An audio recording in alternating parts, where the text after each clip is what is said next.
Yes. Hello, people of Earth. Welcome. I'm Jim Peters. This is Jim Peters at Night, episode number 5. It's our 5th show. It's supposed to be our 6th show, but Thursday we didn't have a show because cameras didn't work. Usual software. We're still trying to get this up to speed, and I'm embarrassed to say this. We spent a whole month prepping this, and it still isn't working perfectly. So I'm trying to get the lighting here in the studio. We're just messing with all sorts of shit. Getting feedback from my relatives and stuff saying, you don't look like yourself. You don't look like the pictures. You look old. I am old. Who are we fooling? I'm an old dude. I'm 67. We're going to talk to Mark Tapscott later on. He's a few years older than me, but it's whatever.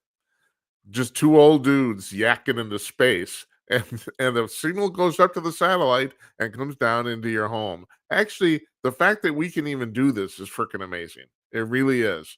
You stop and think about this. I mean, I grew up 60 years ago. When I was a little boy, we had exactly 3 channels on television, and that was it. And you watch Walter Cronkite or Huntley and Brinkley. Yeah, I'm that old. I remember that shit.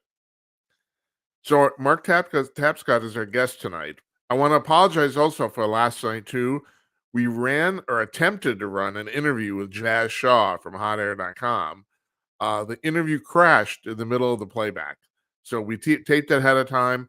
This is going to be an issue here. I would prefer to do these interviews live, but especially on the East Coast, it's 11:30 at night, and people don't want to stay up. And so we're pre-taping some of them I would rather have pre-tape somebody I want to talk to than not talk to them at all. And we did the same thing with Mark today. As a matter of fact, Mark was at the Capitol. He's a congressional correspondent for the Epoch Times, and he was at the Capitol today. So not only did he not want to go on video on his phone, we ended up doing audio only.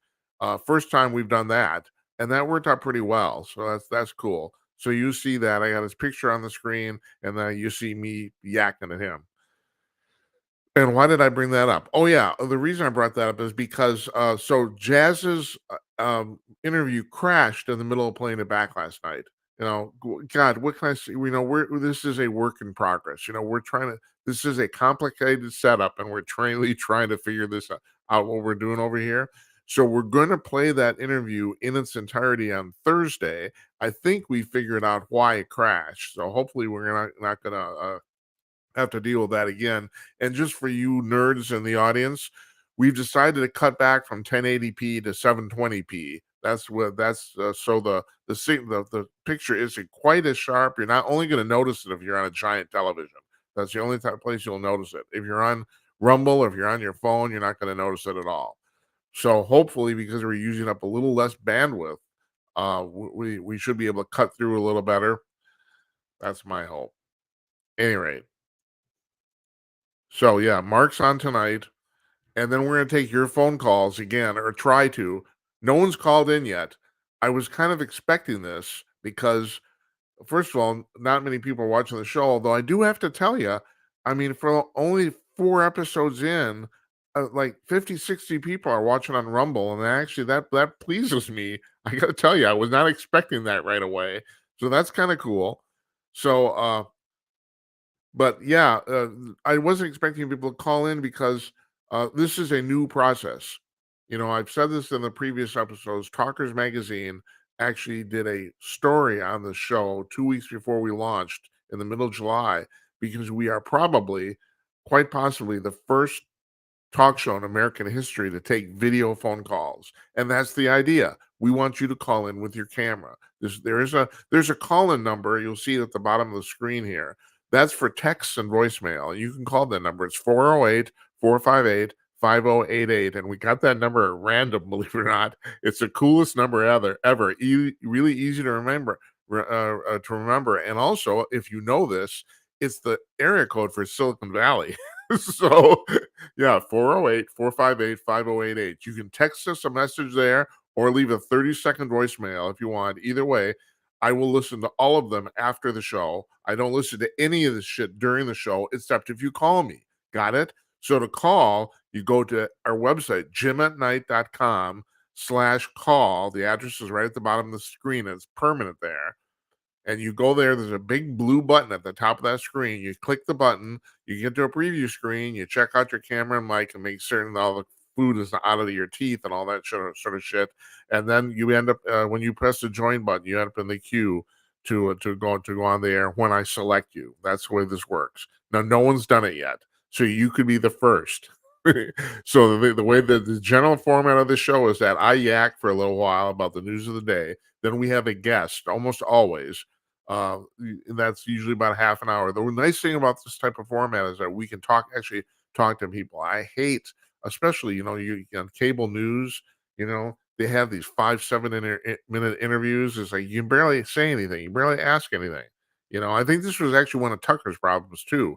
He the stuff he did for Fox Nation and is doing now on Twitter, are way longer. I mean, generally he's doing 1 hour interviews. That's cool. I think our talk today with Mark Tapscott was about 26 minutes, and the only reason we bailed is because he only had half an hour. So and I try not to keep people.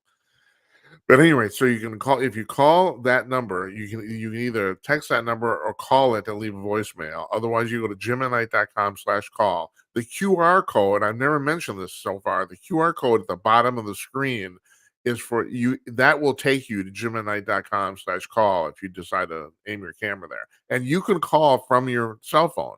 But it's like FaceTime, basically it works, except that you're going to be talking to me and I'm putting your picture on the screen. That's basically the way it works. So yeah, you can't. I know you're drunk and you can't hold your cell phone steady. I know. I don't care. I really don't. And you can call about anything you want. Matter of fact, it's going to get to the point where I don't even care if you're watching the show. If we're going to start taking calls around 11:45 midnight Central or Eastern time.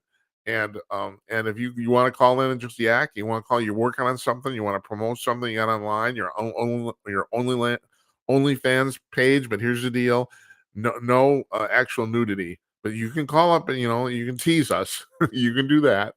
And it's not that I'm a prude. Matter of fact, I would love to make fun of your junk because I would, but we would get canceled by some of our distributors, so that's the reason. It's not me. So anyway, like I said, we got Mark Tapscott coming up tonight, and then tomorrow, presidential candidate Tim Conaway, and Tim has a very, very interesting personal story. Tim was the editor-in-chief of Hustler magazine at the height of its popularity in the 80s and 90s. For 15 years, he did that job, and he's went on to edit. He's been the editor of at least a dozen other magazines since. He just retired, which is the reason he's decided to run for president. He's running under the No Party, which is because on the forms where it says what the name of your party, he puts down no. But this is kind of going to be kind of an interesting study for him, because I don't know if you know this. One of the reasons we only have two parties in the United States is because the election system has been set up, and you could say rigged, so that it's almost impossible for a third party to form. Now, actually, technically, legally, we have three parties. The Libertarian Party is the only other party other than the main two that's actually automatically cleared for to be on the ballot in all 50 states. That's the only other one. Now, you don't know that, do you? Because I'll be blunt, I consider myself a libertarian, but the actual libertarians in the Libertarian Party are nuts. They're extremists. They can't get their shit together to do anything, which is unfortunate because they actually have the mechanism. They could win. Potentially, they could conceivably win. Can't get around to that. That's not going to happen. No, they're arguing among themselves. They're nominating people that no one's ever heard of and are basically weirdos, and that's really unfortunate. So Tim is going to try to get certified in as many states as possible, which is the reason he's coming on the show. Also, he has great stories to tell about his life in the magazine business. So we'll have a great time talking to him. On Thursday, we're going to try to rerun the Jazz Shaw interview again. Now, I want you guys to hear this. And we did get to the point where he said this before the signal cut out, before the file crashed. And that is, he's talking about the fact that his sources have been telling him. Now, granted, this is third party information, so it's like you never know. we don't know how accurate this is, but his sources have been telling him that James Comer on the oversight committee in in the House already has what they consider the smoking gun, and that is the they have a record of money from a foreign agent going directly into Joe Biden's bank account. That supposedly they already have that and they're sitting on it. Now I asked Mark about that today too, and you will hear his response. Mark is about 71. He's been on this beat working at the Capitol for 40 years. He's won a zillion awards. At the top of the interview, I named some of them, the bigger ones. So he's been doing this a long, long time. He knows pretty much everybody in Congress personally at this point, pretty much every single person. So he's a great guy to have on, and he's a great conversationalist. So I do hope you'll enjoy this. One other thing I got to ask you too before we go on here, and if you're on Rumble, if you could follow us, I'd really appreciate it because we need 20 followers so that we can change our URL to rumble.com/Jim at Night. All the URLs at all the places we're on YouTube, Odyssey, Trovo, Twitch, all of them. The URLs are all Jim at Night because we don't have 20 followers on Rumble. It's now just a string of numbers. So as of the showtime today, we have exactly two. So we need 18 more. If you do that, I really appreciate it. I don't want to bug people about this a lot because I'm tired. Subscribe. Follow us. Oh, fuck you. Shut up. It's like we're all deluged with with these requests and shit, and it's just this is not the way life is supposed to be. I have to tell you this. So we're on 7 platforms, 8 if you count Podbean, and the thing is, so the thing with Podbean is that Podbean is audio only. We are on Podbean Live because they're the actually only one of 2 podcasters that actually do allow live podcasting. And we haven't our live podcasts end up getting turned into regular on-demand podcasts, although we haven't pulled that switch yet. I'm hoping to get that done by tomorrow. Um, so yeah, so that we're audio only there. Now, I know that if you're in your car and you probably want to just listen to this and not watch, you're still probably going to go to YouTube, or I prefer the Rumble app myself. And it's not because I'm trying to play up Rumble. We don't have any particular thing with them, but I think the Rumble app is way better than the YouTube app. My personal feeling, it's way easier to find stuff. That might be because there's less stuff on Rumble. I mean, there's still a shitload of stuff, but it's the difference between millions and billions of videos. Whereas on YouTube, the live menu is kind of buried, but on Rumble, it's front and center. Any rate, that you're probably going to do that and then just Bluetooth it to your car stereo and listen. So I don't even know how much this is going to be used, but we're doing it anyway. So anyway, yeah. So um, now why did I bring that up? Oh, Jesus Christ. What the hell? What am I doing? I brought that up because I wanted to tell you that, okay. So we're on Podbean, right? It's audio only. All right. So here's what's happening today. So James, now speaking of what happened, I was telling you about the fact that Jazz Shaw's sources are telling him that Comer has a smoking gun. Breitbart reports today that Comer is going to release more family bank records this coming week. Now, the way at least the implication I got from Jazz, or what I inferred, is that he's sitting on this information, waiting for the right time to release it. I talked to both Jazz and Mark, and also if you want to call in, I'm curious to see what your thoughts are about this too. I personally don't think the Republicans should go through the process of trying to impeach Biden because first of all, they're not going to get him out of office. It's not going to happen. The Democrats will never vote against him ever. And like I was talking to Mark, and he's old enough to remember this. I still remember the very ceremonial function of the Senate Minority Leader, which was at that time Bob Dole, in 1974 in the summer, walked from the Capitol to the White House to tell Nixon he'd lost the support of the Republican Party and that he should consider resigning. That happened, and that was basically the beginning of the end of that whole thing. That started the ball rolling for Nixon to end up ultimately resigning. Nixon resigned because he came to the conclusion he would have been removed, and the Republicans at that time would have voted for his removal. Now, when you compare Watergate to what's going on right now, and the amazing thing is nobody seems to freaking care. That's the real. First of all, poll came out just yesterday. 50% of the American public doesn't even know who Devin Archer is. 50% of the American public are basically clueless about this whole affair. Why? Because nothing in the mainstream media, no one is reporting on it. No one. I mean, I saw the statistics like last week when this Archer thing all came to light, and also, of course, the fact that a day later, Trump got indicted yet again. Geez, you think that's a coincidence? What? No, it's like, well, that just couldn't have happened, could it? You know, they um, so the 50% of the public has never even heard of this. They don't even know what's going on, which is one of the reasons I'm kind of doing this. I mean, I've told you I've in the 3 previous episodes that this is kind of my retirement job.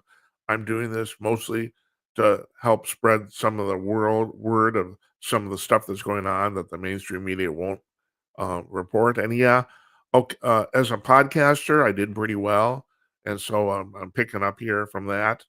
We'll see how this goes. But the fact of the matter is, cumulatively, you take all the people that are doing what I'm doing, and you put us together, and we could be a formidable force. Yeah, maybe not alone. Maybe we're not, not Joe Rogan, or at least not yet. Although, do you know how many people listen and watch Joe Rogan's podcast? It's mind-boggling. Let me give you some statistics. Joe Rogan has 10 times more viewers than the CBS Evening News. 10 times. And they hate his guts, of course, because they're afraid that this guy is going to put them out of business. And he is, because he's got a staff of, I think, 8 people now. 8. There's 200 people that work at CBS News. 200. And Nora O'Donnell, bless her heart, gets paid $5 million a year for looking fabulous and reading off a teleprompter. $5 million, and Joe Rogan is beating the shit out of them. And the thing is, this is all indicative of what's going on in the media generally, and that is what people need. And I won't say I'm doing a good job. I'll leave that up to you. But what people need is what I and Joe Rogan and people like us, what we're doing, and that is we need context to the news. The new, I got hired at my last editor job for a conservative news organization because during the interview I said, "Well, you understand, news is a commodity," and the publisher thought that was brilliant. I didn't. I think that I don't. I think that's just a fact. News is a commodity. Who, what, when, where, why. The facts of the matter. Anybody can find out. Anybody can find them. So you got all these news organizations. If you're going to go off the what was the benchmark or the trademark of traditional journalism, they're all coming up with the same thing. They got the same thing. Now that's one reason we shouldn't have traditional journalism, because now in a world that's rife with journalists, completely utterly rife with journalists, there's so many of them, it's unbelievable. And the deal is, as a journalist, the journalism class, they assume that the only reason they should lose their jobs in their minds is plagiarism. That's the one sin in journalism you cannot cross. You rip somebody else's writing off, you're out. That will not be tolerated. But you get something wrong, you get the facts wrong, your analysis is wrong, terribly wrong, ridiculously wrong, doesn't matter. Does not matter. So what Rogan's doing is what people want. They want the news put into context. What Nora O'Donnell's doing is 50-year-old shit that no one really cares about anymore, because you can get that anywhere. Anywhere. Matter of fact, television is not a good medium for that. They used to think, well, television can show the pictures. Yeah, but the problem is there's usually not any interesting pictures to tell. Usually the pictures don't actually add any context to the actual news. Usually. Not always. Especially go to a war zone or something like that. That can be pretty dramatic. People need to see that stuff. Oh, holy shit, people are actually getting killed by bombs, It's like sometimes that doesn't register unless you see it. That was the big thing with CBS News in the 60s during the Vietnam War. The Vietnam War, became so horrific because it was basically the first war that was televised. Granted, it was on a 1-day delay. It was. They were still running on film. There was no videotape, at least not out on the field. So they would shoot this film, send it ASAP to some lab and I don't know where, Indonesia or something, and then it would be beamed by satellite back to New York. And so, you saw the war on basically a 1-day delay. But this is the important thing that's going on here is that is the news media, the traditional media is basically, I won't say they become obsolete, but they are leading themselves into obsolescence. They are. If the facts are completely easily uh, you know uh, digested or come up with, if you can get the facts easily, what you need is something to put it all together. Now granted, of course, I'm talking from my own point of view. I am. Rogan's talking from his own point of view. Adam Carolla, those are two guys, they basically started this whole thing. He's talking from his own point of view. But the reason those guys are popular is because people seem to think they're reasonable and have some common sense. That's the reason. I hope you end up thinking the same thing about me, even though the lighting of the studio is really freaking bad still. We'll fix it. So, okay, so, uh, Comer's thing, getting back to this thing about the bank records.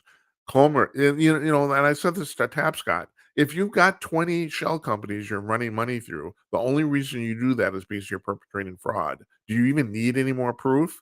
I mean, this is not a impeachment is not a criminal trial. Well, it's a trial, but it's not a criminal trial. I mean, basically, Congress can impeach a president for or any cabinet level member for basically any reason they want.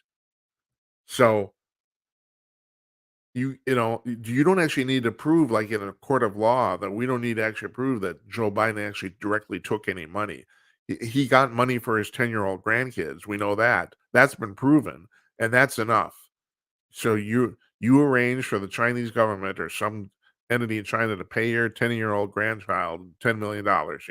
Well, gee, God, I wonder what completely incredible service that 10-year-old kid supplied. You know, that's fraud. There's no other, or at least corruption. There's no other way to get around that. And that's happened. That's already been shown. That's happened already. But like I said, the Democrats would never vote against Joe Biden ever. So is it even worth? And Tapscott and I are going to talk about that in a few minutes. So the other thing that was Chris Christie was, I think, on CNN this weekend, and he's talking about the fact that he thinks that Mark Meadows, who was the assistant chief of staff in the Trump White House, is going to turn against Trump, and that he said the quote was that his testimony would be devastating. That's what he said. But here's my deal on this. Now, I have to preface this because this is very important. I don't want to get into trouble. I don't want to mislead anybody. I have no proof or no evidence even of this at all. This is entirely my own opinion. That's it's entirely speculation on my part. I think somebody's paying Chris Christie to run for president. And when I mean somebody, I mean somebody on the liberal side. The the parties are not above this at all. They aren't. Because right now, the only thing Christie's doing is bashing Trump. He does not actually seem to be running for the office. All he does is bash Trump, interview after interview after interview. Now, you could say, well, that's the only way you can win against Trump is by bashing him. But the thing is, Christie has not, at least publicly, put out any policy positions. He doesn't talk about any vision for the country. All he does is bash Trump. And I think he's getting paid to do it. And so, okay, so what's my, um, rationale for thinking that? I can go back to a whole bunch of things. All right. So when Brett Kavanaugh was up for the Supreme Court, Christine Blasey Ford came out and said, well, he raped me. And we were 16. She says he was 16 years old. And she says, this is important, brother. This kind of got lost too. She says there were 4 witnesses and she named them. She named the 4 people that she said saw this. So the congressional committee and the press goes to the 4 people and they say, all 4 of them say to a man and woman, we don't know what the hell she's talking about. We don't have a clue.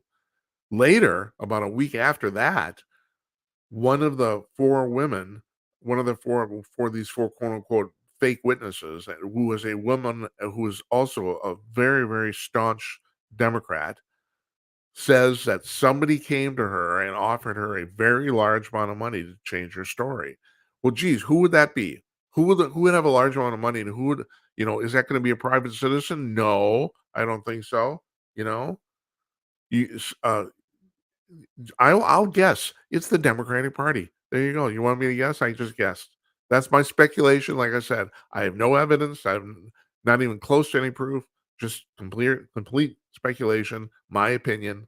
No one else's. Here's another example, and this is the reason I've talked about this. And you're going to hear a lot about me from this going back a long way about how the UFO stuff interfaces with politics in America. So Travis Walton in 1971 says, well, he doesn't say, he was with six other loggers in Washington State, and the six loggers said they saw him get abducted by a UFO. They saw him get picked up. 5 days later, he gets dropped off. He didn't know this. He thought only a few hours had passed, but it was 5 days. So and this story has been convoluted now by many people, so I don't even know how true it is anymore. But the story goes like this: there was a guy named Philip Klass at that time who was the premier debunker of UFO phenomena in the U.S. Now, this is the guy. If you ever noticed, Larry King used to have UFO people on all the time, but he always had a contrasting point of view. He never had the UFO advocates on alone. And I think this was one of the stipulations of, frankly, the military industrial complex who have been monitoring this for years. There's a thing that happened in 1970s called Operation Mockingbird, and Mockingbird, and you can look this up. This is common information now about the fact that the CIA paid about 400 American journalists, and basically the most famous 400 journalists in America, to either lie on stories or not report them, one or the other. And this was largely, supposedly, because they wanted to stop the press from reporting UFO information. Now, I can't tell you why I do not know why the Pentagon does not want the UFO information reported. I'm going to tell you what I've heard.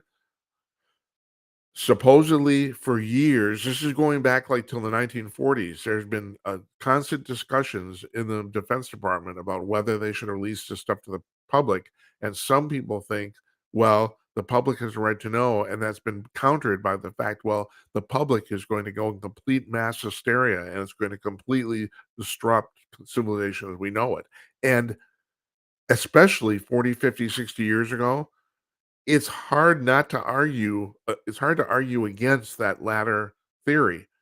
In 1936, Orson Welles put out War of the Worlds, and I have to tell you, for people who have actually looked at this, um, it was not as traumatic an experience for the country as a lot of people think it was, but it still was. There were people that jumped out of buildings, especially on the East Coast, because in the story and also in that broadcast, this was happening in New Jersey.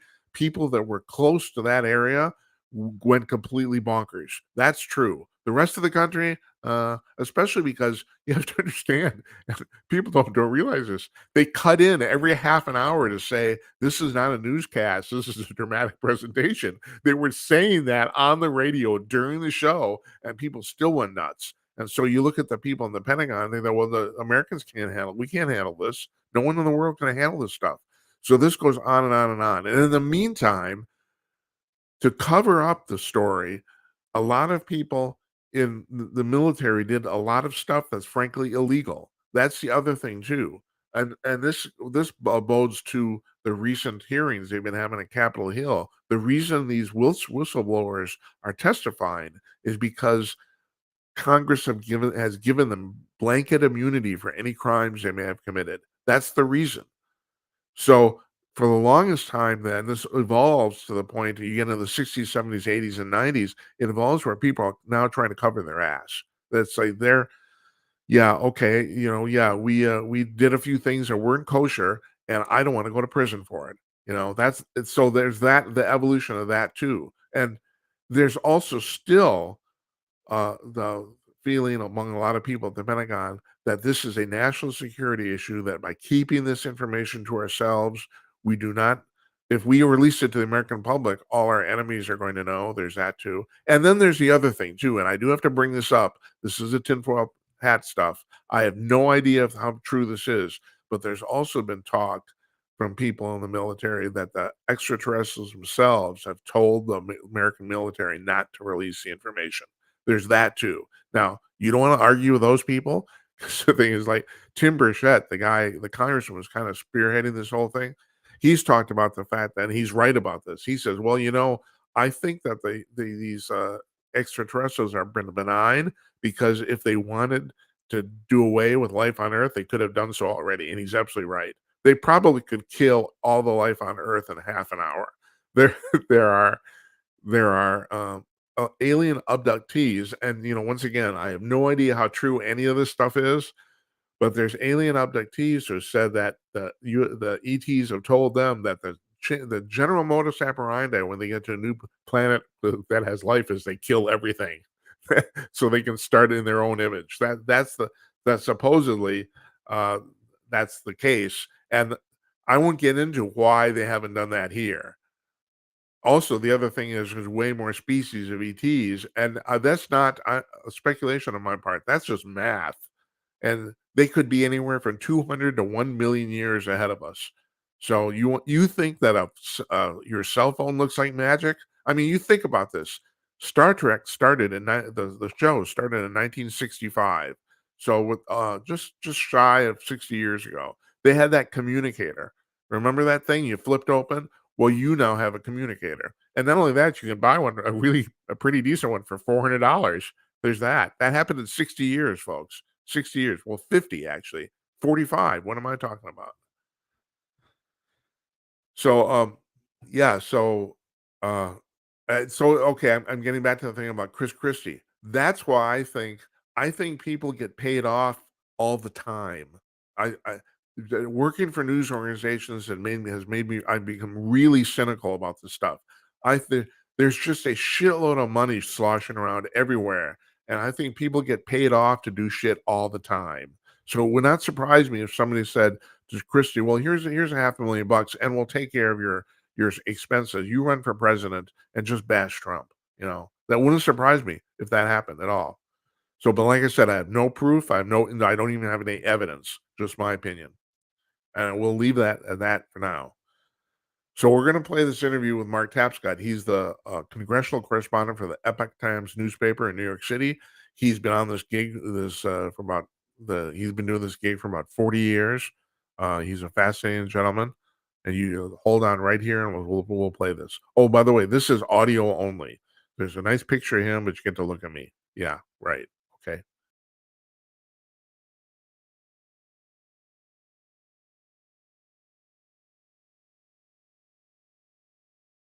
Hi, joining us from Washington D.C., Mark Tapscott from the Epoch Times. Hi, Mark. How you doing?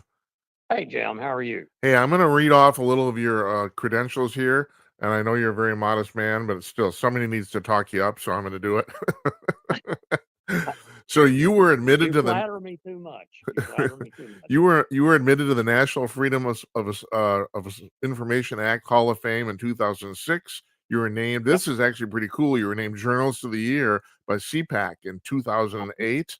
You know, Right. and you were the Colorado Springs Gazette's Pulitzer Prize winning series, Other Than Honorable, in 2014. You were part of that, and Yep. you know Small everybody and everything. So Well, don't know about that, but I'll tell you this. The National Freedom of Information Act Hall of Fame, I am especially proud of that because, to my knowledge, I think I'm the only journalist who one would consider coming from the conservative side of things who's ever been admitted to that bunch, and I think it's extraordinarily important. that's I'm proud of you, and I'm glad you brought that up. But here's the question: why isn't that happening more often?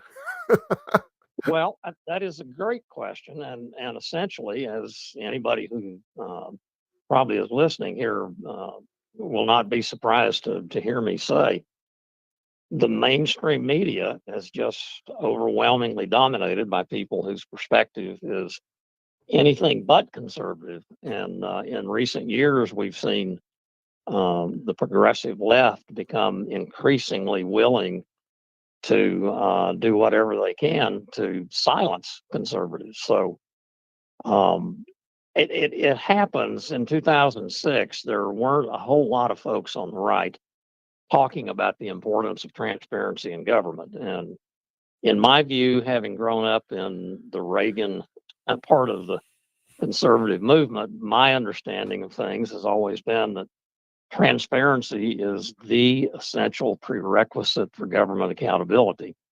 And it's therefore the biggest enemy, or certainly one of the biggest enemies, of big government. And so I've always been an advocate of if government is doing it, the public has a right to know how and when and how much.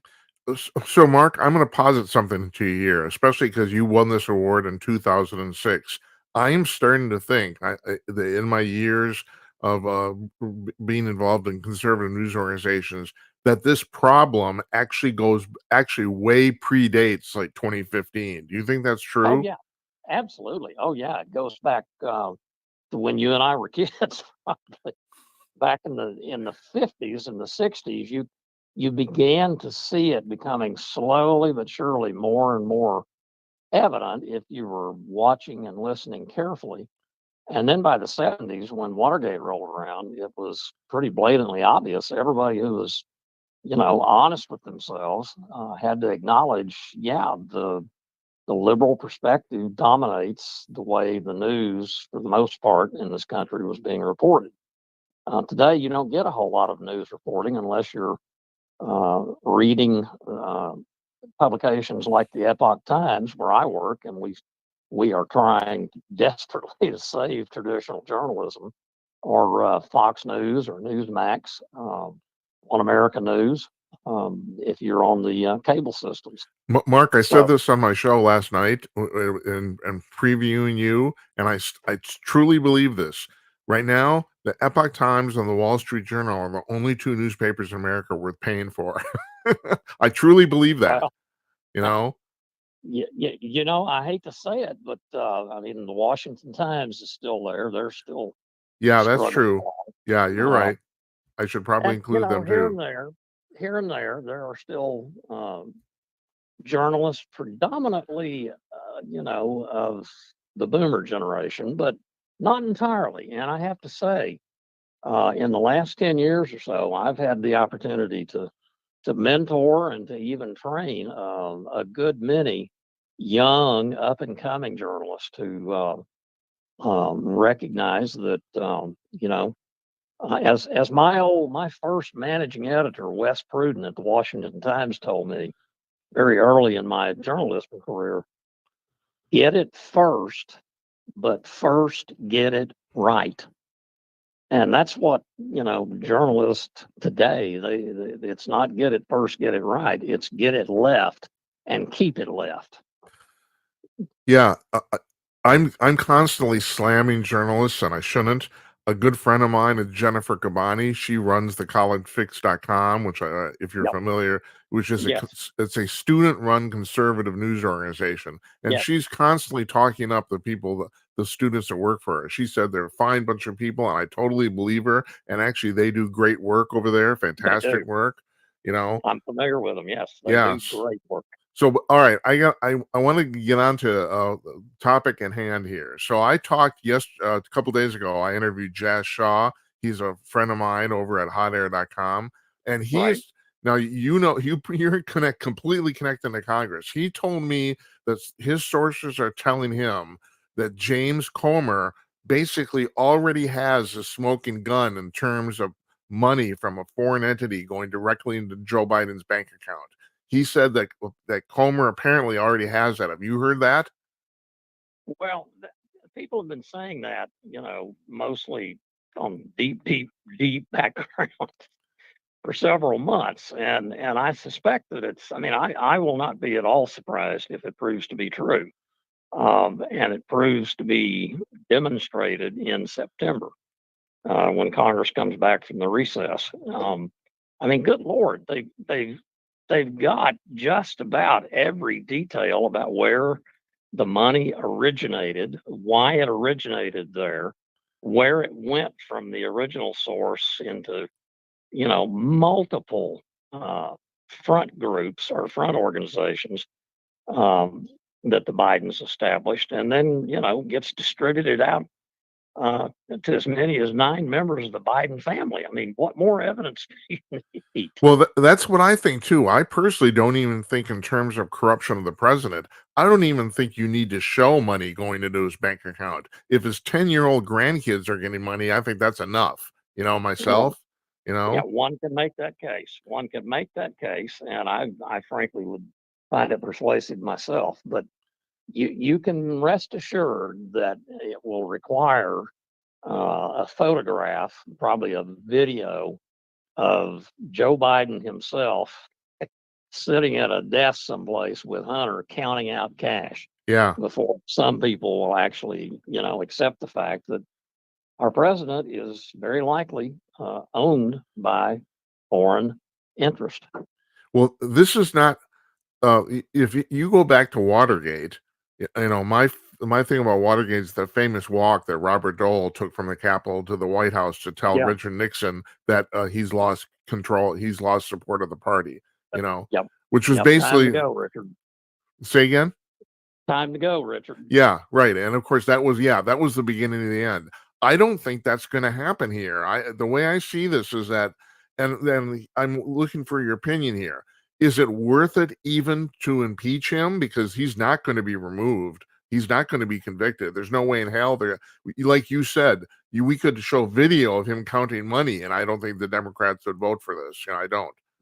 Yeah, Jim, I tell you, you have raised what, in my view, is the absolutely crucial strategic issue of 2023, 2024 for Republicans. If they do impeach him, I mean, we all know the Democratic Senate is not going to get, there aren't 2/3 of the Senate the way it's constituted today that, barring something unexpected in the way of additional revelations that would just amaze all of us, they're not going to convict Joe Biden.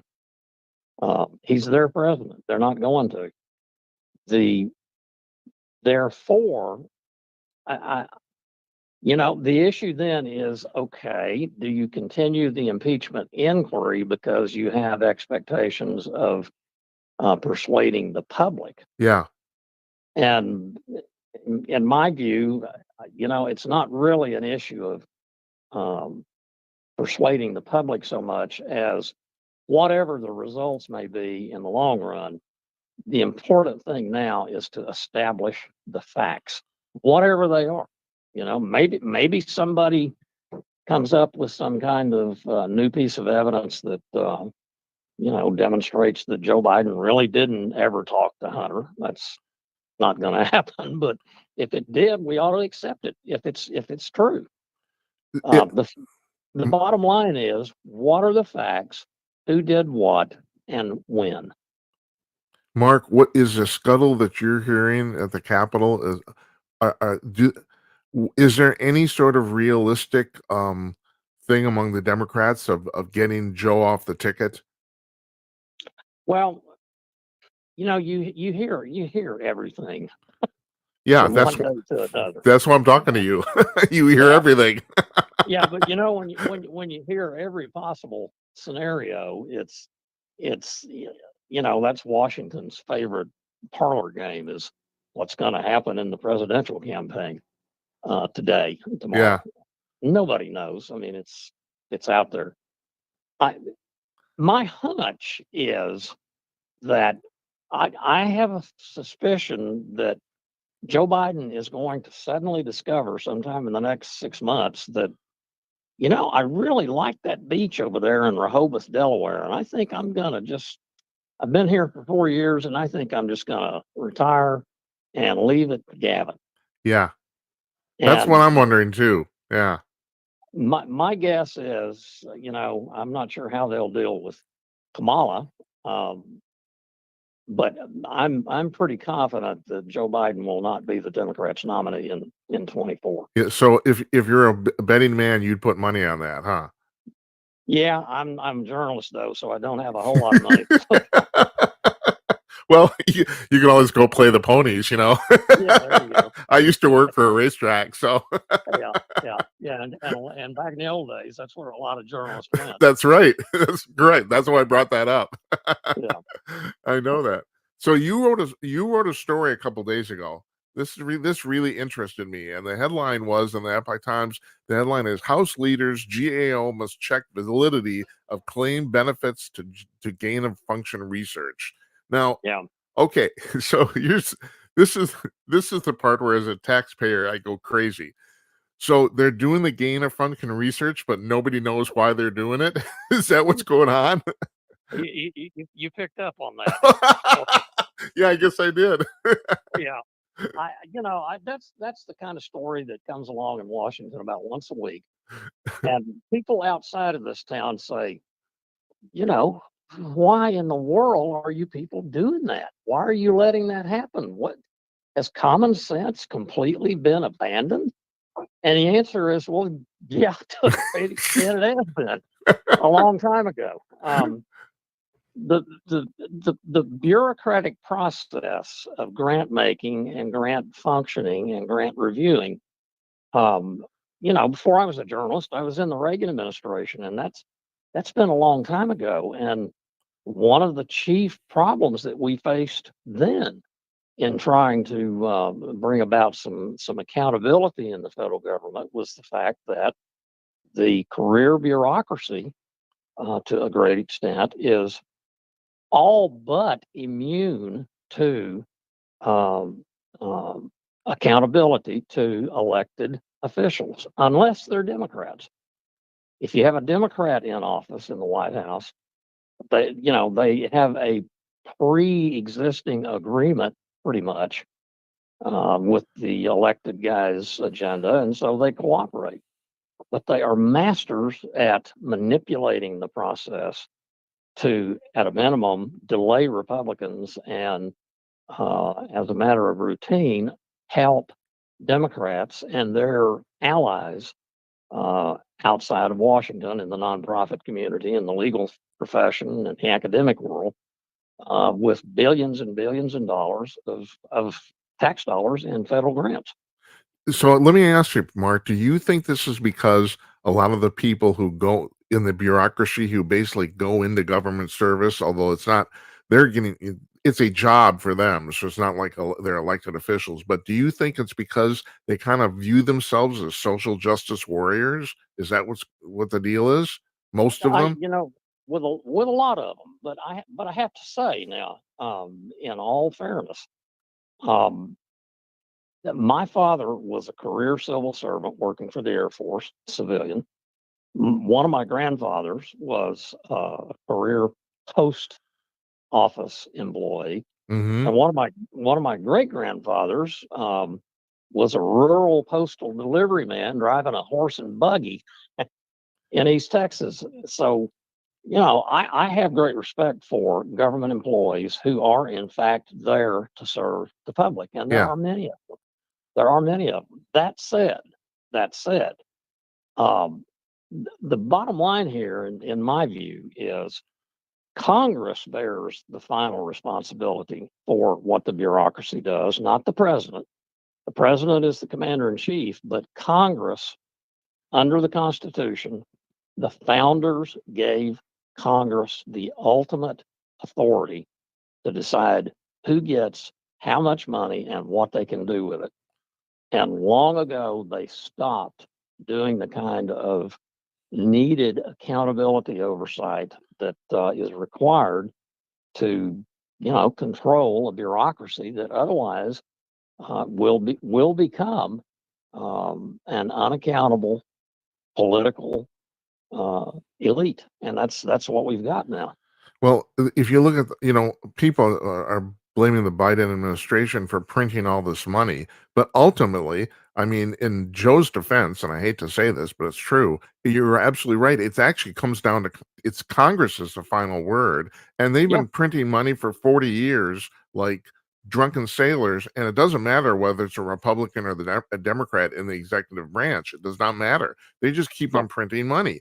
Now, yeah, I talked to a lot of economists who say that there will be a reckoning at some point. I mean, we're at $32 trillion in debt, and the it's I mean, and they're just absolutely awash in money. And if you don't mind my bringing this up, I don't know how much you pay attention to this. I'm big into the UFO thing. The thing about the UFO thing is that there's a whole bunch of black money that just goes completely unaccounted for, and the UFO people are just grabbing it up and they're working with it. They don't even have to justify where they got it from. It's yeah. crazy. I have to admit, I kind of have purposely not paid a whole lot of attention to the UFO thing. Oh, I don't blame you. It'll Um, drive you crazy if you do. well, and the reason I say that is back when I was, in high school, um, the conspiracy thing that was all over the place was who killed JFK, Right. and you could get into that, and boy, scary. And now we have Robert Kennedy Jr. saying what he's saying, so Yeah. who knows? But you know, if Congress doesn't say to the executive branch, cabinet agency secretaries, and all of the independent agency heads, look, guys, here's what you can do, and here's what you better not do, or we're going to start cutting your budget. We're going to start cutting your workforce, and we're going to start reducing your regulatory authority. And I guarantee you, if there was just a Republican Congress or a Democrat Congress that would do that, it would the bureaucracy would fight it, but at a certain point they would recognize, we got to get along with these people, so we better start cooperating, if only for now. Yeah. Yeah. I have to tell you, as a taxpayer, it just pisses the shit out of me. Half the money that the government takes in is just plain wasted. Just Yeah, wasted. I mean, you might as well yeah, just flush it down the toilet, you know? yeah. Well, let me just point something out, Jim. Um, you'll recall the Tea Party Congress that was elected in the 2010 elections. Yeah. Not the Senate, but the House. It was a strong Republican Tea Party influenced majority, Uh-huh. and they succeeded in forcing then President Barack Obama to agree to, quote unquote, spending caps. That was going to put a cap on how much the government was spending each year and put it on the road to a balanced budget.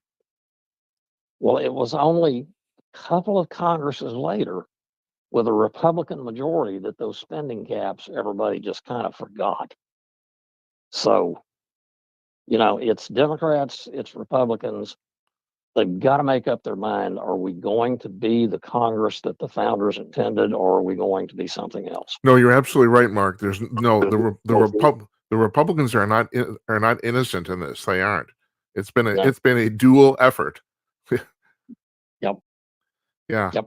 Okay, one more thing. Can you tell me anything I don't know?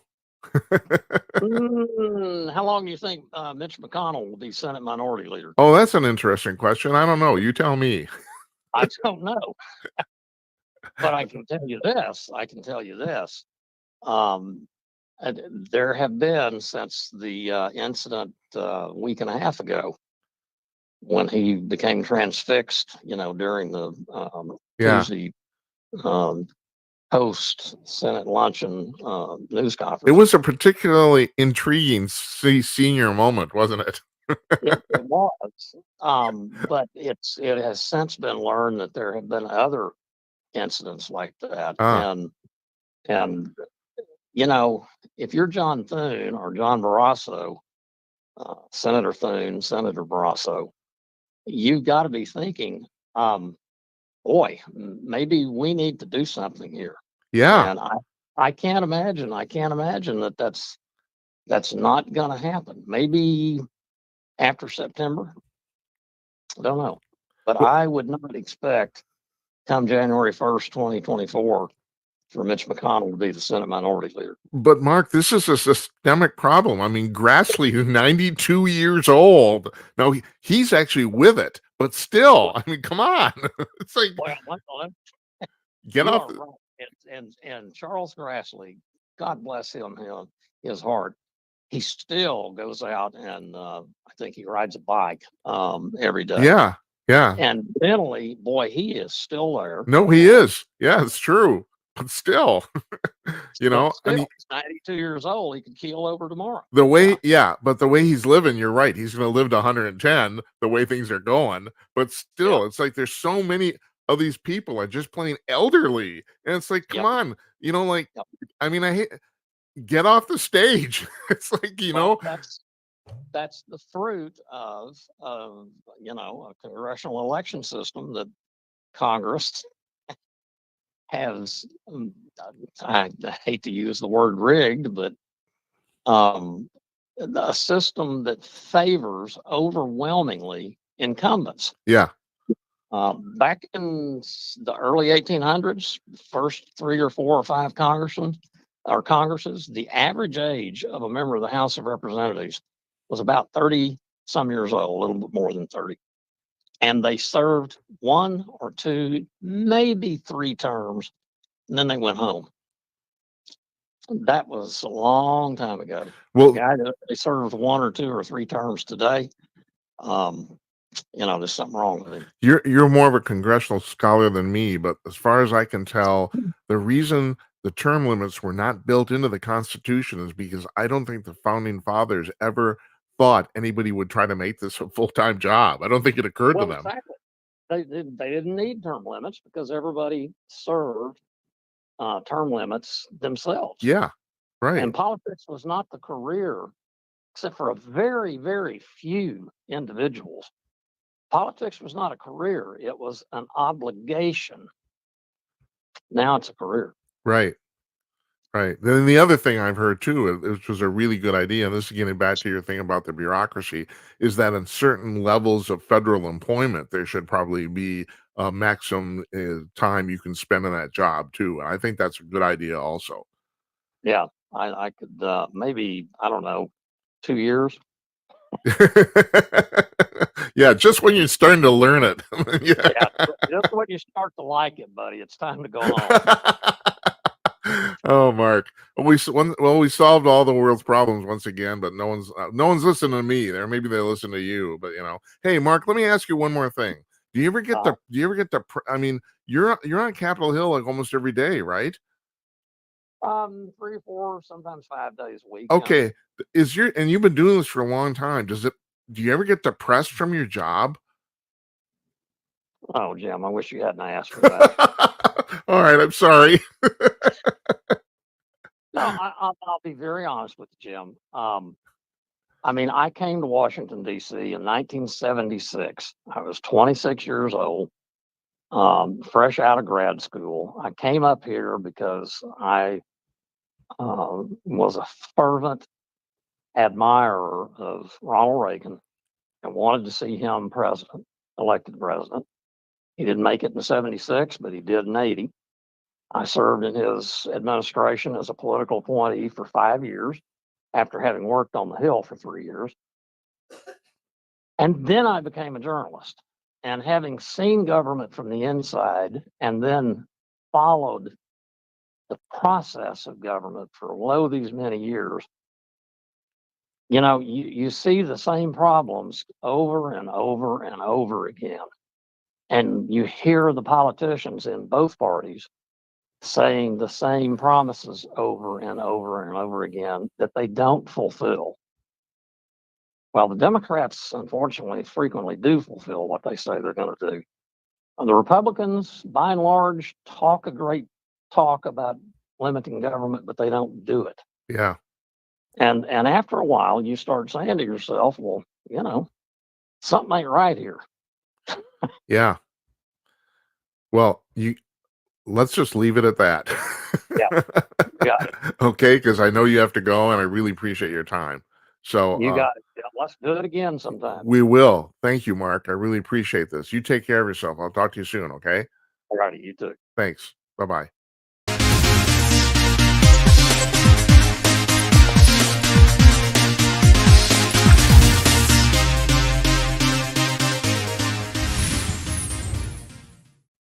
That was Mark Tapscott. He's a congressional correspondent for the Epoch Times. Great guy. So we did that this afternoon, and it's 4 or 5 hours, and I forget. But I got him. I enjoyed watching it. Now, also it made me think about the fact that the camera in my office is way better than the camera in the studio, and I look really way better. And I gotta start fixing with this, futzing with it. But at any rate, he did mention something during the interview that I'm going to touch on. Also, please call. This is the part of the show where you can call up. Now, no one's called yet. You can be the very first caller ever. Go to jimandnight.com/call with your Google web browser, whatever device you're on, and give me a call. You just hit the button. It's as simple as that. Um, he mentioned about just in passing comment about Robert F. Kennedy Jr. So what he's talking about is that Robert F. Kennedy Jr. is convinced that the CIA killed both his uncle John F. Kennedy and his father Robert F. Kennedy. He's convinced that they killed both of them. On my previous podcast about a year and a half ago, I devoted a whole episode to. I've been studying, because the thing is, so here's the deal with me. When I got out of college 45 years ago, I decided I was not going to waste my time reading fiction. And I haven't since. The last fiction book I read was in 1980. I read The Stand by Stephen King, which supposedly people who are fans of it say it's his best book, and I thought it was just a piece of shit. I mean, I barely got through it. I thought it was so bad. So okay, if you like that sort of thing, God bless you. I'm not gonna bother with it. I decided I'm not gonna read any fiction, and I haven't since. And I'm very proud and happy with my decision there. So what do? I read conspiracy crap. Yeah, I'm the king of the conspiracy theorists, and I admit it. I've read a zillion books and seen a zillion documentaries on the JFK assassination. Not so many on the RFK assassination. Although I should tell you, I did when I lived in Los Angeles. I lived right across the street from the Ambassador Hotel where that shooting went down, and that gave me an interesting perspective on the whole thing. Because the post box at I used the post office at the Ambassador Hotel. I was there regularly, almost every day. So that's yeah. Any rate, we got a call. I'm gonna take the call. We got a call. Who's this? Hey, Jim. Hi, this is David from San Francisco. How are you? Hey, David. My God, nice to see you. And I'm actually looking at you now. Pardon me, sir? I'm actually looking at you. Yeah, well, don't look too close. Anyway, I tried a couple times with Rumble, and there was some issues, but I heard you talk about it, so I'm assuming you're sorting it out. Yeah, we are sorting it out. Yeah. Yeah. So, I mean, can you see? You couldn't see the stream there, or? Well, it would say what did it say? It's waiting or something, and there was no picture. Uh-huh. And okay. And it seems like also when you start at 8 o'clock, it says like the show's waiting. It won't let you in until maybe like 3 or 4 minutes after. Well, that's true for people who are kind of dragging their feet. We do have a countdown. We're actually okay. We're starting at 3 minutes after the hour. That's actually right. I see. Yes. So yeah. So you just have to, but the countdown's on the screen, so you should be able to see how much time you have left. I don't know what they're doing, but I think it was on there, but it was confusing. I think maybe something, maybe like a message saying we will actually start in 3 minutes after, or something like that. I don't know. Yeah. I don't know because I don't know. People are looking at it and it says countdown, but it's not crystal clear that we have to have a delay or something of that nature. And this whole thing's kind of new. I mean, podcasting's been around forever, and people are doing these shows on Twitch with their friends But what Yes. we're doing, so it's like this is all kind of new for everybody. And I want to thank Yes. you. I could not think of a better person to be the very first caller than you. Thank you. Well, I humbly appreciate it. And see, I live here in San Francisco, and this place is an effing zoo. You know what I'm talking about. Yes, I It's do. crazy. It's like actually one of the folks that I really enjoy listening to, but he's off the radio now, but does his podcasting is Michael Savage. Yeah. But to He- Savage's credit, he's making a lot of money with his podcast. I don't blame him. Well, yeah, but I don't. I'm not sure if Mike is into the money so much. He's over the years. I'm sure he's doing okay. It was sad that he had issues on the radio, and they kind of more or less forced him off the radio. Yeah. Well, look, they do this to all sorts of people. I mean, look at Alex Jones and Yeah, right. and who else am I thinking of too? It's terrible. Yes. I mean, here's the deal. Personally, David, Yes. I don't agree with everything Jones says. I think some of that stuff is just crazy crap. But he certainly has the right to say it. I mean, Yes. this is America. I mean, as long as you're not talking about killing people, you should be able to say whatever you want. Yeah, well, exactly. I mean, you're right. Some of his stuff is crazy, whatever, but it's not any worse than you were talking about the other. I think last night's show about Morning Joe. Those people, 100% crazy. Right. I mean, 100%, not 50%, 100% crazy. Yes, and just because you're on a national network doesn't mean it's any less crazy. That's correct. Well, exactly. So in that respect, Alex Jones is a gentleman, right? Yeah. If he's 50% crazy, right? So but he's not insulting. David, I have to ask you. So you live in you're in San Francisco. Now, I haven't been in the city in quite a few years, but I travel to Northern California regularly to Silicon Valley. But the last time I was in the city, like 5 or 6 years ago, this even predates Trump, I think. Even then, it was starting to be a mess. I mean, even before anybody started talking about it, it was clearly it was dirtier than the last time I saw it. There's no way to get around it, I mean, is it really as bad as people say now? Yes, absolutely. It's terrible. In fact, I hate going downtown. Only reason why I go downtown is two things. Actually, Saturday I'm going to get a haircut, right, which is a place right in the area of Union Square, where shopping center are shops. Union Square. I'm sorry. Which is okay because there's a big van which calls a mobile police station or something. So there's a lot of visual police around there. So they kind of clean that part up. But the outskirts, maybe like 4 or 5 blocks in any direction, it's absolutely terrible. People hanging out, just doing all kinds of stuff, very dangerous, etc. Absolutely true, and that's really morphed out to other parts of San Francisco. San Francisco's terrible, and I've been here about 27 years. Well, they're never going to vote against liberal government, are they? No, it's going to get worse. It won't get better because they don't want it to get better. To get better, you got to drop the hammer, and they're not doing that. Well, let me posit this though. The problem is that I think a lot of people like you are not pleased with what's going on, but still they can't imagine voting for a conservative. A lot of liberals, it's like they can't even conceive of voting for conservative government. They don't, in their minds, it's just different. It's different flavors of liberalism. That's all that exists. Yes, in fact, I wish there was even a moderate that would like something of nature like maybe Tulsi Gabbard, somebody that's sensible, right? Yeah, right. That would be wonderful, but that's not going to happen here. It's just sad. These people are brainwashed or what? I don't know. It's just sad. It's really sad. I sense they learn a lot of this stuff in college. I guess these college kids, they teach them all this crazy stuff, and then when they get older, it just kind of stays with them. Oh no, there's no doubt about that. Yeah. I mean, I went to college in the 70s, and I didn't go to a fancy university like Stanford. I went to David, hold it. Are you really that old? Yeah. Well, actually, in November I'll be 70. You look fantastic. Well, I appreciate it. You do. Jesus. I'm 67, and you got me beat. You still have your hair color. I'm losing mine. Well, that's right. This is what I have. Yeah. At least I still have my hair. So I can't complain about that. exactly. Mine doesn't But fall out anyway, at all. But I lived in a town in the Bay Area. It's called Hayward, California. It was a small little town. It's about yeah, I know where that is. 120,000, whatever. So Yeah, I've been I there. went to the university there, Uh-huh. and Is I that actually the have a Anza? bachelor's degree in. Pardon me? Is that the Anza?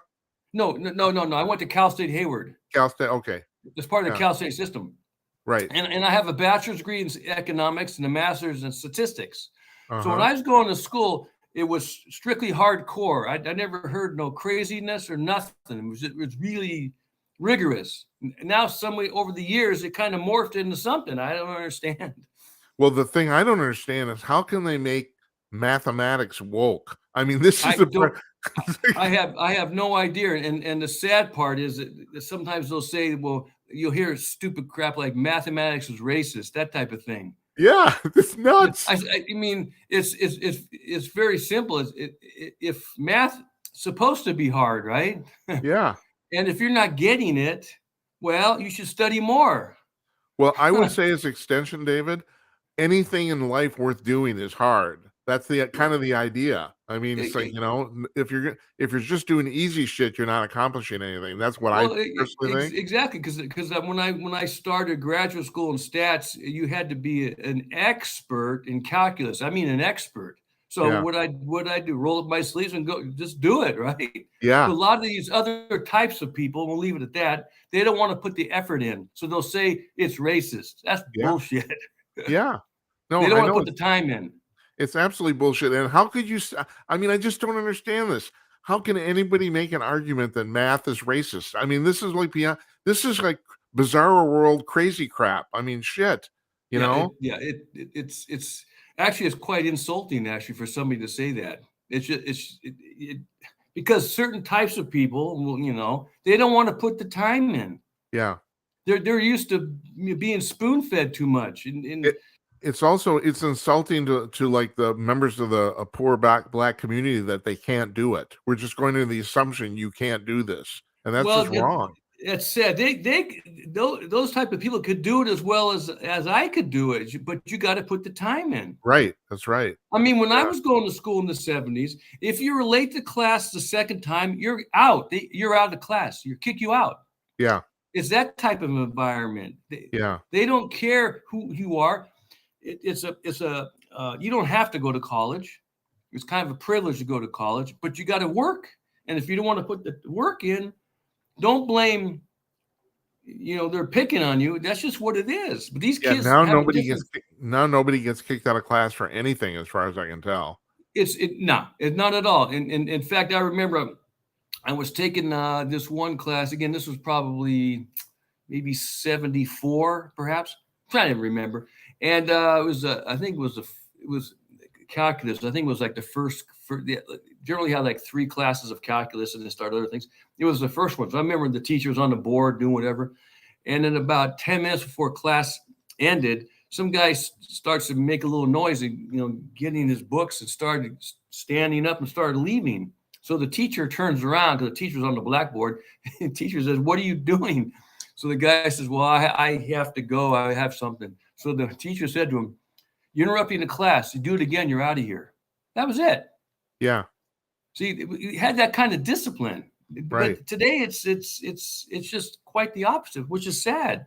Yes. Well, actually, I think you brought up the magic word here. There's no discipline in anything. No, there's no discipline. And I remember when I first went to Cal State, you go to class.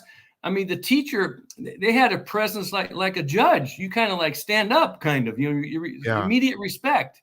These kids don't have that today. I'll tell you what really, really bothered me was about 3 or 4 months ago. You saw in the internet and so forth, there was a federal judge who went to Stanford. Oh yeah, I saw this. Yeah. Remember, I can't fathom how could anybody be rude to a federal judge. You don't care. You have to agree with it. I can't comprehend that.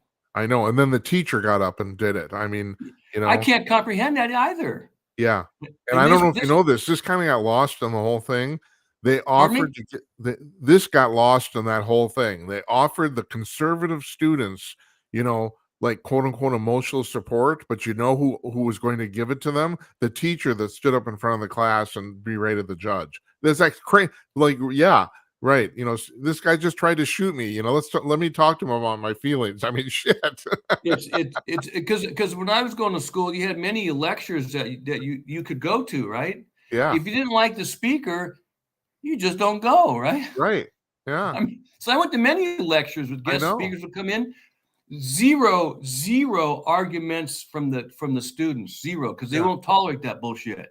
Yes, but the thing is, not having to listen to it is not an option as far as free speech is concerned. Of course, Right. we have to Yeah. actually stop it. So Yes. So these God, kids in these schools, I mean, it irritates me. So it I'm kind irritates me to no end. I don't. Do you Pardon know me? who? It irritates me to no end. Do you know who William Ayers is? He was one of the Weather Underground people in the 1960s. Yes, that's right. In fact, the DA that used to be here was his son, I think. Yes, that's correct. That's exactly what I was going to get to. He ended up being a college professor, and he said, "You don't understand. We're going to take over the country through your children." He said that 40 years ago, and he was right. That's But see, another problem I see is a lot of these children don't have parents or don't have real parents. Yeah. And I think that's a big problem too, because in my day, divorced parents was very rare. You'd probably remember a little bit of that. David, do you mind if I Today, ask? Do you have kids yourself? no. Okay, I don't either. So I want to run an idea by you, though. I think right now, in the current situation, I know, like, my sister has children. I know a lot of people have children. I, s- I think you're only partially right in the sense that the problem, the way I see it, is that people are either under parenting, which is what you're talking about, kids are neglected, or they're over parenting and they're actually paying too much attention to their children and won't leave them alone. And there's nothing in between. I think both of these things are bad. That's the way I Yes. kind of look at this. Yes. They talk about helicopter parents, but helicopter parents, that's a real thing. I mean, Yes.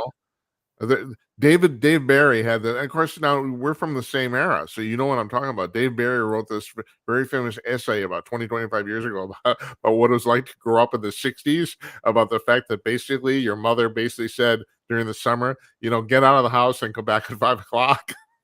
Yeah, well, yeah, right. And that was true of me. It's like, yeah, get lost. It's like, Yeah. and we went off and had adventures, and that was kind of a good learning experience. But now kids are like, their entire day is like micromanaged, or for a lot of people anyway. But I know you're also right about the fact it's there's a lot of terrible. people, they're just neglecting their children altogether. Oh yeah, exactly. And another thing that's bothersome is I used to play when I was younger. I used to play a lot of tackle football. Uh-huh.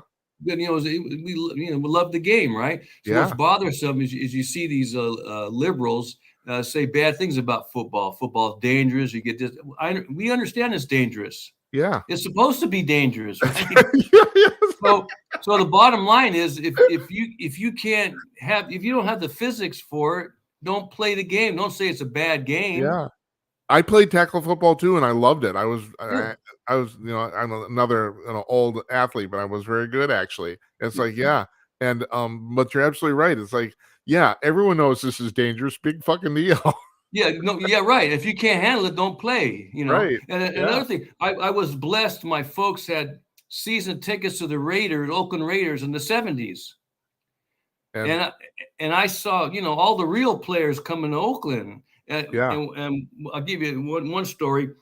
I used to like to go there a little early before the game to watch the players warm up. Uh-huh. Well, there's one particular day was, I think it was almost Thanksgiving, and it was a little kind of overcast in Oakland, and New York Jets were in town. So I was kind of watching the players run around, whatever. All of a sudden, I kind of look over. He says, "Oh my God, who was it?" It was Joe Namath on the sideline with a mink coat on. Yes.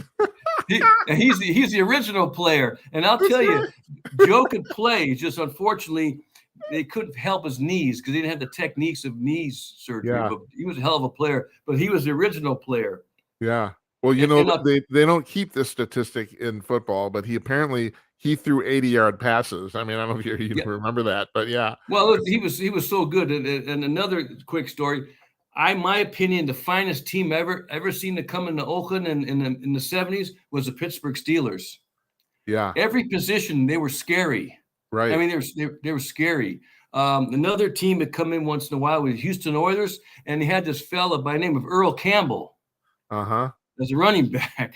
Yeah. I mean, that guy was a monster. I remember Earl. Yeah. Yeah. I mean, today in his prime, these kids, they'd be bouncing off of him. Yeah. I mean, Yeah. Well, there's two ways to look at this, and I'm actually glad you brought this up.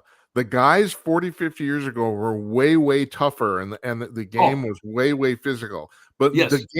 today's game is way faster. I mean, that's the part I can't get over, how fast I mean, if you look at modern NFL films versus like 40, 50 years ago, it's almost like they're in slow motion.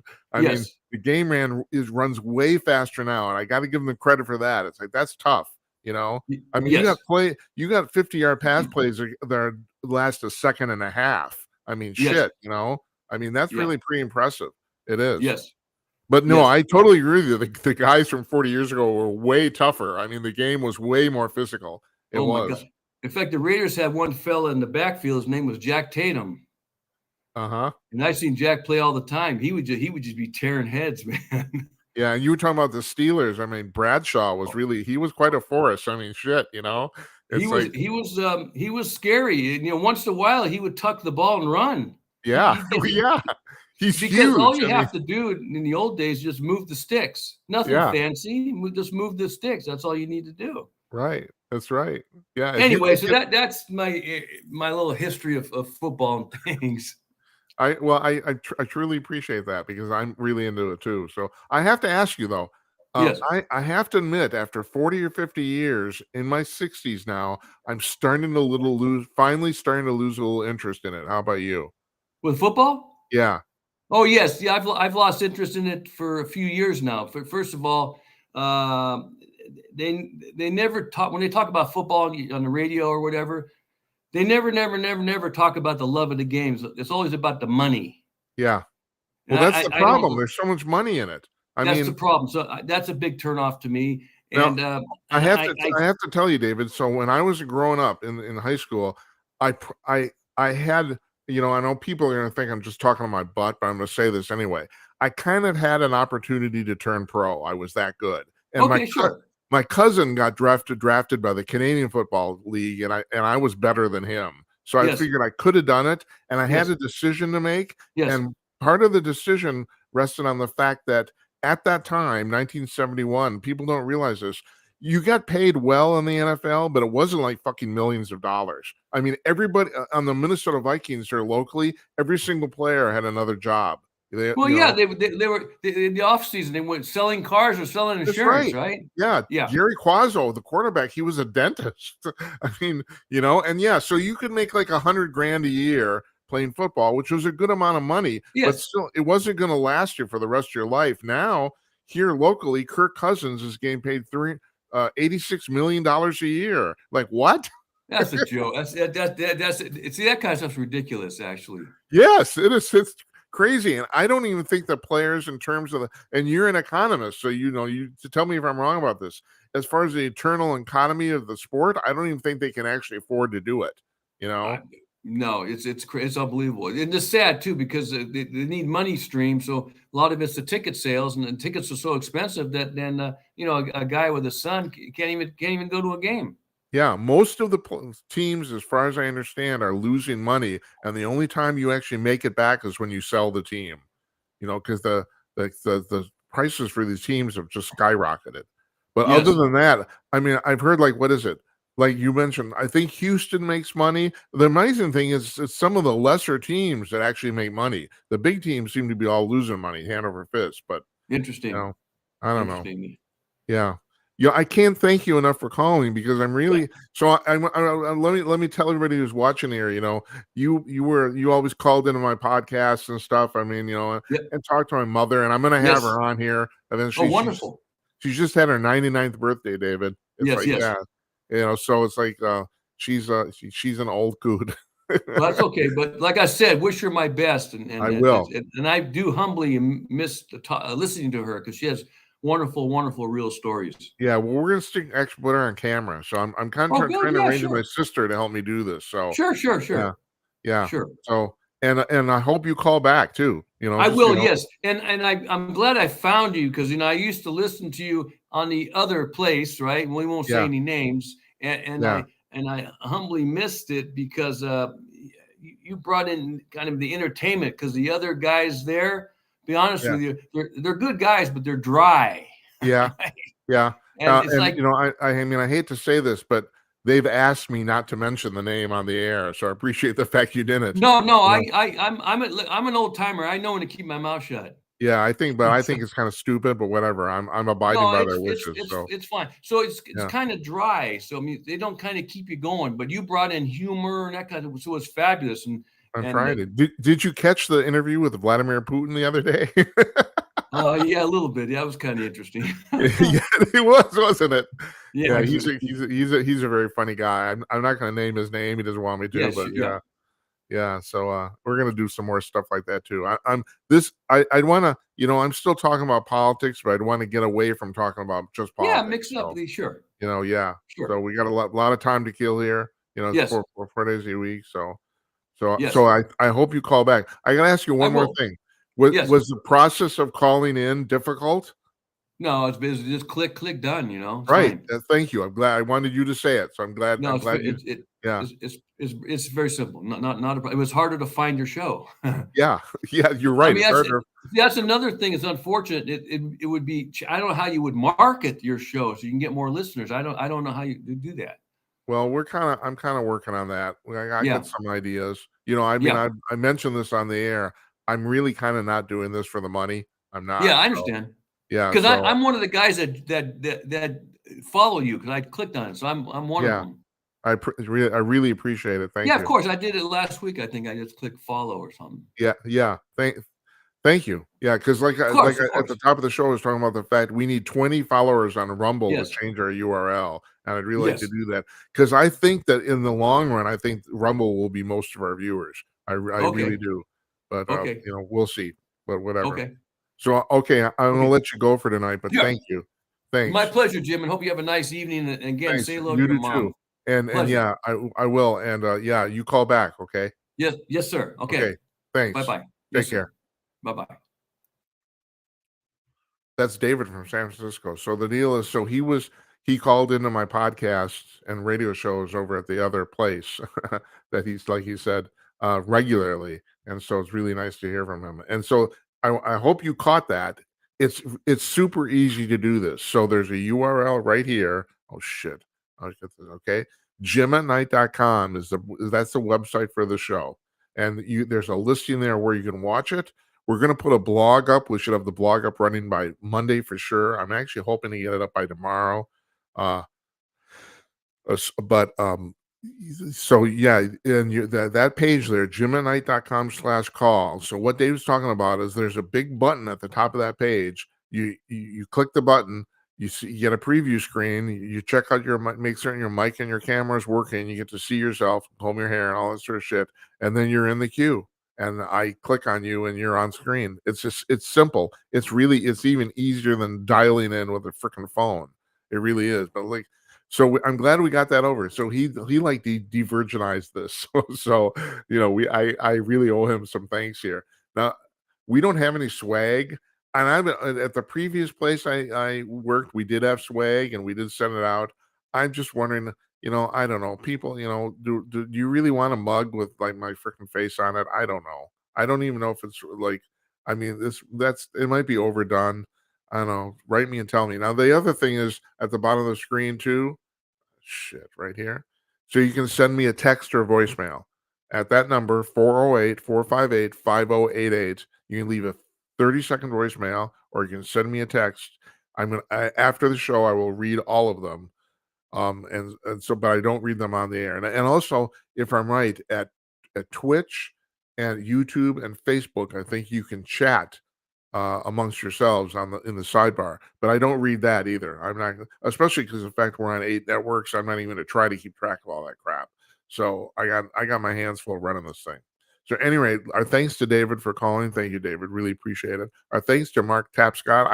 I hope you liked that interview. I find it very interesting. Mark is one of those guys who's been around forever, and that's why his opinion kind of matters. That's what I think. So and so we'll see you tomorrow. Our guest tomorrow night, Tim Conaway, running for president of the United States, former editor of Hustler magazine. I'm Jim Peters. This is Jim Peters at night. I want to thank you guys for watching. You take care. I'll see you tomorrow.